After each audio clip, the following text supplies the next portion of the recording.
2023년 9월 5일 화요일 하나님께서 우리에게 주시는 말씀은 열왕기상 2장 1절에서 12절의 말씀입니다. 오늘 본문은 다윗의 죽음을 기록하고 있습니다. 파란만장하였던 삶의 모든 굴곡을 온몸으로 받아냈던 다윗에게 죽음의 그림자가 다가왔습니다. 다윗도 그러하듯 하늘 아래 모든 사람은 죽습니다. 이 세상에 존재하는 모든 존재자들이 죽지 아니하는 경우는 존재하지 않습니다. 모두 죽음을 경험하고 죽음으로 이 세상의 삶을 정리하죠. 오늘 본문에 기록된 다윗도 예외는 아닙니다. 하나님께서 인도하시는 거룩한 백성 이스라엘을 40년 동안이나 통치하였던 다윗 역시 죽음 앞에 설 수밖에 없는 것이죠. 모든 사람이, 모든 존재가 경험할 수밖에 없는 죽음이 그를 기다리고 있습니다. 죽음 앞에서 다윗은 자신의 왕위를 이은 하나님과의 긴밀한 교제 가운데 그 말씀으로 받은 솔로몬에게 유언을 합니다. 그 유언의 시작을 살펴보시죠. 오늘 본문 2절에서 4절의 말씀입니다. 나는 이제 세상 모든 사람이 가는 길로 간다. 너는 굳세고 장부다워야 한다. 그리고 너는 주 너의 하나님의 명령을 지키고 모세의 율법에 기록된 대로 주님께서 지시하시는 길을 걷고 주님의 법률과 계명, 주님의 율례와 증거의 말씀을 지켜라. 그리하면 네가 무엇을 하든지 어디를 가든지 모든 일이 형통할 것이다. 또한 주님께서 전에 나에게 내 자손이 내 앞에서 마음과 정성을 다 기울여서 제 길을 성실하게 걸으면 이스라엘의 임금 자리에 오를 사람이 너에게서 끊어지지 않을 것이다 하고 약속하신 말씀을 이루실 것이다. 유언의 뼈대는 하나님의 존재와 말씀, 그리고 그로부터 나오는 택하신 자들을 향한 구원의 교훈입니다. 하나님의 명령, 모세의 율법, 주님의 법률과 계명, 율례와 증거의 말씀들이 앞으로 이 세상에서 허락된 솔로몬의 삶 동안 지켜야 하는 유일한 길이라고 다윗은 말합니다. 하나님의 말씀과 통치 아래 살 것을 당부한 다음에 다윗은 두 인물과 한 집단을 말하며 이 세상에서의 통치에 관하여 말하기 시작합니다. 바로 요압과 시므이 그리고 바르실레의 아들들입니다. 요압은 어떤 인물입니까? 다윗이 아브넬과 평화협약을 맺어 유다와 이스라엘을 합치려 하였을 때 요압은 자신의 동생을 죽인 아브넬을 용서할 수 없었습니다. 그래서 평화로 나아가려는 다윗의 뜻보다 자신의 감정을 앞세워 아브넬을 죽이고 맙니다. 요압의 만행은 이것으로 끝나지 않았습니다. 역시 마찬가지로 압살롬과의 애통한 내전을 치른 다윗이 평화를 도모하기 위하여 압살롬의 군 지휘관인 아마사를 받아들였는데 요압은 다윗의 이러한 뜻보다 자신의 판단을 앞세워 아마사를 죽이고 맙니다. 두 가지 사건 모두 평화를 위한 다윗의 의지, 그 왕의 뜻을 거역하고 자기 마음대로 행했던 요압의 모습을 보여줍니다. 또한 시므이는 다윗이 압살롬을 피해 바오림 마을에 이르렀을 때 다윗을 향하여 피비린내 나는 살인자, 불안당 같은 자라며 저주하였던 자입니다.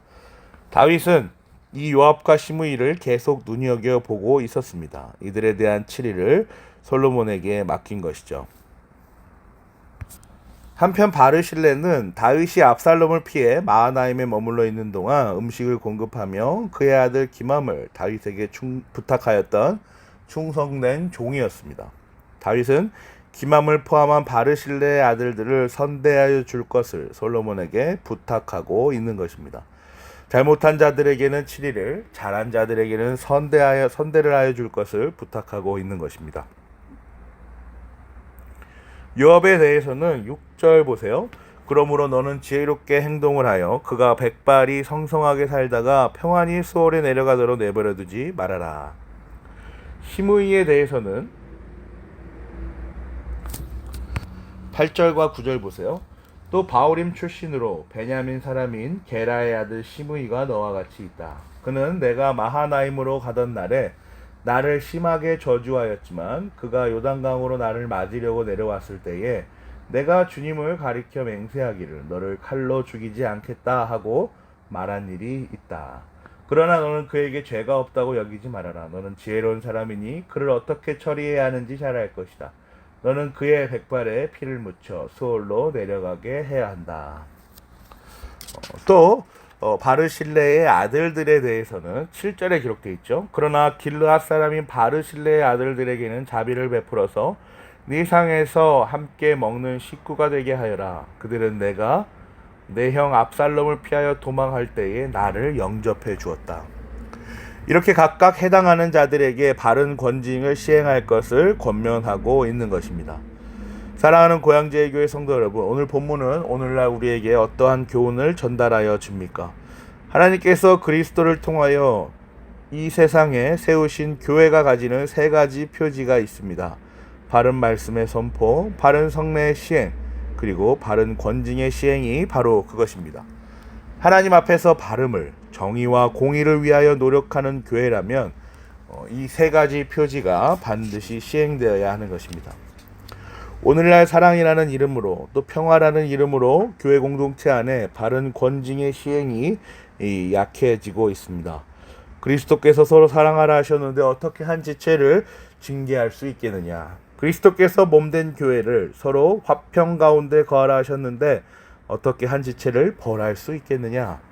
그런데 사실 바른 권징의 시행은 한 지체를 교회에서 떠나보내기 위한 것이 아닙니다. 하이델베르그 교리문답의 저자인 자카리아스 우르시누스는 교회의 권징에 관하여 하나님의 말씀을 인용하며 다음과 같이 해설하였습니다. 고린도전서 5장 6절이에요. 여러분이 자랑하는 것은 좋지 않습니다. 여러분은 적은 누룩이 온 반죽을 부풀게 한다는 것을 알지 못합니까? 죄인들이 자주 저주를 받고 부끄러움에 처해져서 회개에 이르도록 하여 그들을 구원하기 위해서도 권징이 필수적이다. 교회에서 추문을 미연에 방지하여 연약한 자들이 다른 이들의 악한 모범에 물들지 않도록 하기 위해서도 권징은 필수적이다.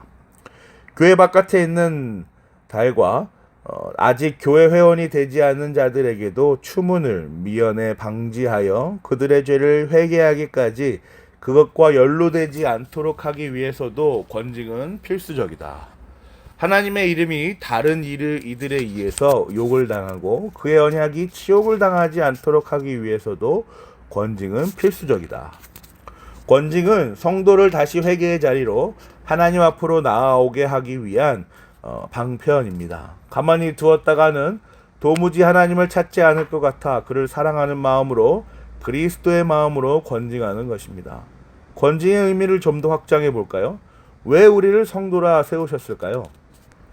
교회 밖에서 살도록 두었다가는 도무지 하나님을 찾지 않을 것 같아 하나님께서 말씀을 통하여 부르셔서 예배당의 한 자리를 차지하게 하시며 자신의 죄인됨을 고백하게 하시는 것입니다. 그러므로 모든 성도는 연약한 영혼을 소유한 애통한 자들이며 심령이 가난한 자들인 것입니다. 늘 말씀 앞에서 하나님의 공의와 정의를 마주해야 하는 사람이 바로 성도인 것입니다. 하나님께서 우리를 구원하시기 위하여 또한 이 땅에서 그 구원을 경험토록 하게 하기 위하여 우리를 주의 몸된 교회로 부르셨고 지속적으로 회개케 하시며 끊임없이 용서하여 회복시켜 주시는 것입니다. 바라건대 사랑하는 고향제일교회 성도 여러분, 하나님의 공의와 정의 앞에서 늘 자신을 성찰하여 보고 자신의 연약함을 스스로 하나님께 아뢰며 말씀을 통한 회복이 충만하시기를 기도합니다. 우리가 이제껏 일어났던 사건들과 오늘 아직 일어나지 않은 사건들 속에서 하나님의 뜻을 구하며 하나님 앞에서 삶을 긴밀히 유지하시는 주의 거룩한 백성이기를 그리스도의 이름으로 기도합니다. 아멘.